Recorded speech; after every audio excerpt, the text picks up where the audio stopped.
Carolina Sports right here with Peter Garcia. Tell me, man, take us into camp, man. We're here. Well, the lights are off. What's the deal with that? The power went out in the gym last night. I don't know what happened. We got our friends trying to figure it out, but we don't know.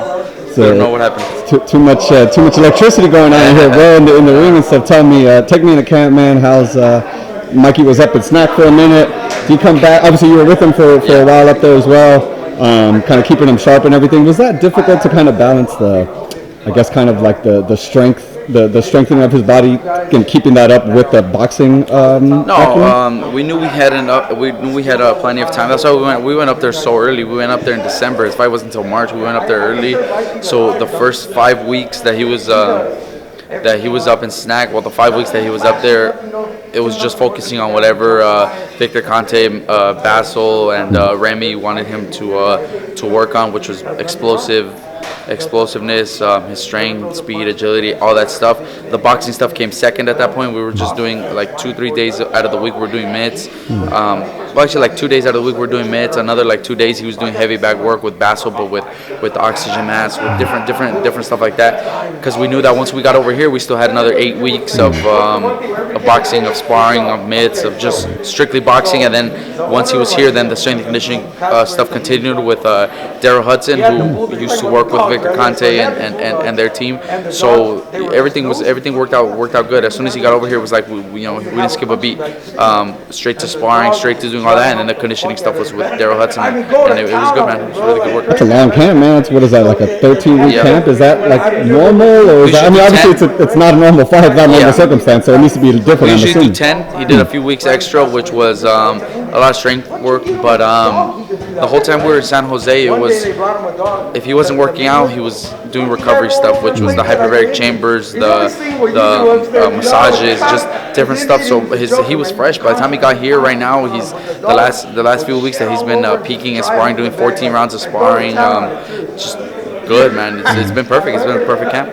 How was that for you, man? Just kind of being up there. I'm sure you're a young developing trainer yourself. You're kind of making a name for yourself as well here in the gym. I mean, I feel like that was beneficial for you as well, kind of learning those things, seeing those things. It was the first time I was telling Mikey when we were up there. It's funny that you mentioned that. I would tell him like, this is the first time, because I remember my dad always talking about doing camps in Big Bear. I remember going to go visit Fernando and my dad when they were up there. We had a couple Christmases that we spent up in Big Bear, visiting my dad, and I remember little things like that. But we've never had to do that. We've never gone anywhere for camp. Our gyms are in Oxnard. All our fighters are there, or here in Riverside, everybody's here. But we spent the first 5 weeks away, kind of doing our camp away. So it was the first time I ever got to do that, and it was cool, man. It was different, but yeah, it was the first time I got to experience that. And it was cool. It's kind of a crazy that aspect of the fighter's life, right? Yeah. Which I mean, you were in it the whole time. Yeah. That's pretty cool. Yeah. Is everything like? I guess, are you trying to keep speed? Obviously, you're not trying to weigh as much as him. You're not going to be stronger than Errol Spence. But is it kind of like speed, precision, footwork? It's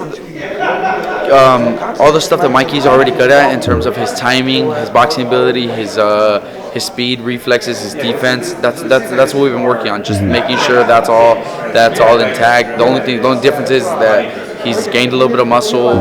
Every few weeks he gets his Every few weeks he gets his blood work done with a local place right here that they send it to Mr. Conte, and he sends us back how his results are going. He's been gaining muscle. He's hydrated. He's doing everything good. He's just not gonna have to cut weight now. He's not gonna have to cut weight. That's really the only difference. He's gonna be 100%. But yeah, it's just been working on the stuff that Mikey's already been good at. The stuff that makes Mikey great, just making it even better. Mikey said something in the face-off thing that he's like a little bit better than Spence kind of in every department, and Spence kind of had a reaction to that. Spence has said stuff about, I think your dad and Mikey have talked about that they feel they're going to get a knockout. They're going for a knockout.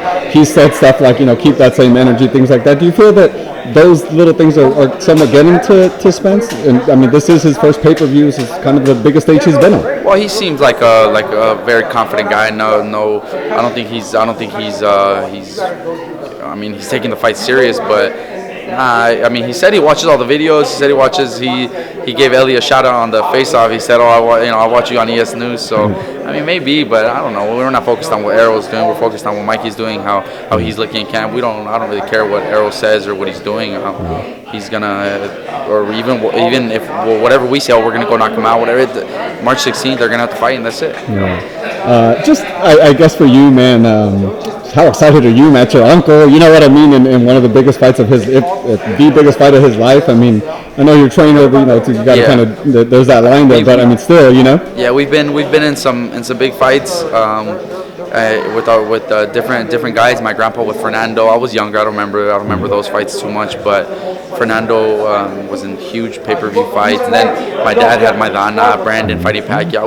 We've had big fights, but this one feels a little different. Recently it had hit me like a few days ago. We were running. It was actually yesterday. Today's Tuesday, so yesterday Monday we were running the mountain and. We're running, and usually on sparring days, and he's still doing 12 rounds of sparring. So usually those days we do like a shorter run, but we do like a 35-40 minute run. But it's nothing crazy uphill. It's just like a good run just to get a workout in. But we want him fresh for sparring. But we usually go up like part of a hill, and then we come back and do some other stuff. But he kept going, and I'm the one that runs with him. I try to keep up with him. But whenever we do that one, I can't. Like that shit sucks. Whenever we do the whole thing, there's no way I keep up with them. But yesterday we're doing it, and I'm running, and I don't even ask. And then he has the headphones on, and I tap him. I'm like, "Hey, are we going all the way up?" He's like, "Fuck it, let's go." So we go, and we make it. Boom, we make it all the way to the top. I'm fucking dead, and he's just laughing. He's laughing at me, and he pulls out his phone. Somebody tagged him or something. We finished the thing, and then he was like waiting for me. And I made it, and he's just laughing at me. But then he pulls out his phone, and somebody tagged him or something. He's like, fucking 2 weeks away. I was like, fuck, that shit's crazy. And then during the sparring, my grandpa's watching him, and yesterday it was some sick ass sparring that Mikey was looking great, and my grandpa's like think about that shit. He's like our family is headlining at Cowboy Stadium. He's like, we're headlining at Cowboy Stadium. That the arena's gonna be full because of us. He's like, how crazy is that? And we're like, fuck, like it's starting to hit me now. Before, we're just focused on training and whatever, but it's starting to hit me like, fuck, we're gonna, it's really gonna happen. Hell yeah. It's the truth. Even me and Media Man, I feel it building. I feel it like it's getting closer. It's getting a fever pitch. My last question, man. Does Mikey have a six-pack now? I know he's doing actual ab stuff now. He wasn't before. Obviously, running the whole mile. Is the six-pack coming in? Little four-pack at the top, something? You guys will see at the weight. He's looking good, man. He's built a lot of muscle. Mr. Conte, I'm the one that talks to him mostly. He just tells me what to do with Mikey, what days we have to go do certain like blood work. He'll call me about the results. We have these little things that test Mikey's hydration and just a bunch of different stuff that we have. And I'm the one that kind of keeps up with them. So he's been giving me all the results and the way it sounds, man. He's like everything is perfect, man. His weight is real good. We're not gonna have a tough weight cut. I'm telling you, he's been building a lot of muscle and sparring. His speed, agility, defense, reflex, everything is there. So I mean, he's gonna be 100% ready, man. I can't wait, brother. Great talking to you, man. Appreciate your time, brother. Thank you, man. Thanks, man. Thank you. Thank you, bro.